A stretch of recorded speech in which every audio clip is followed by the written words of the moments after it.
পরিপূর্ণ তৃপ্তি নিয়ে কুঁড়েঘরে থাকাও ভালো। অপূর্ণ তৃপ্তি নিয়ে অট্টালিকায় থাকার কোনো সার্থকতা নেই। কাউকে নিয়ে সমালোচনা করা যতটা সহজ, তার জায়গায় দাঁড়িয়ে তার পরিস্থিতি বোঝা ঠিক ততটাই কঠিন।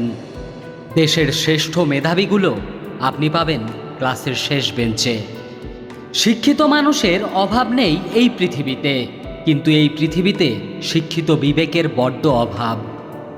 নরম ও দুর্বল মনের মানুষগুলো কিন্তু বোকা নয়।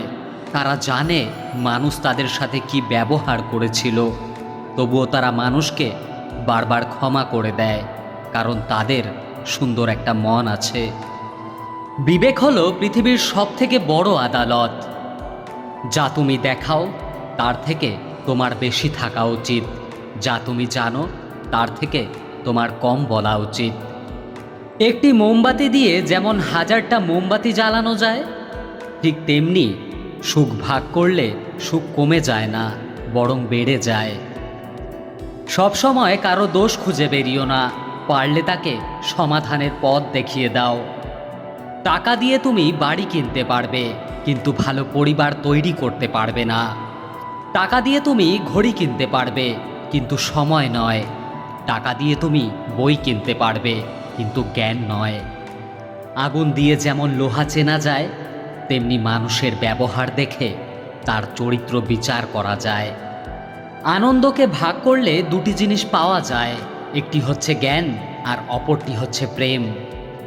জীবনে সবচেয়ে বড় জয় হলো এমন কিছু করে দেখানো যা সবাই ভেবেছিল তুমি তা কখনোই করতে পারবে না।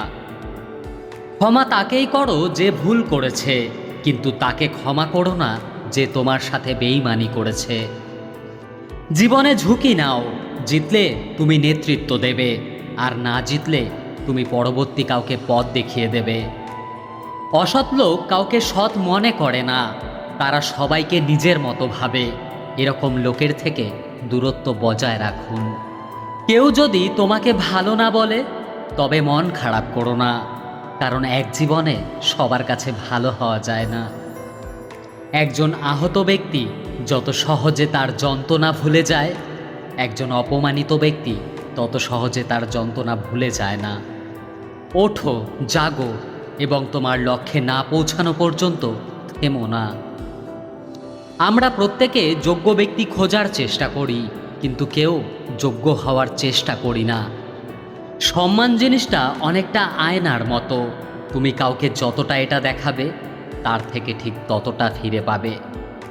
বন্ধুরা, আজ এই পর্যন্তই। আশা করব ভিডিওটি আপনাদের ভালো লেগেছে। ভিডিওটি যদি ভালো লাগে একটি লাইক করবেন। আপনাদের একটি লাইক আমাকে পরবর্তী ভিডিও বানানোর জন্য উৎসাহিত করে। আশা করি আপনারা সবাই খুব ভালো আছেন। ভালো থাকবেন, সুস্থ থাকবেন। হরে কৃষ্ণা।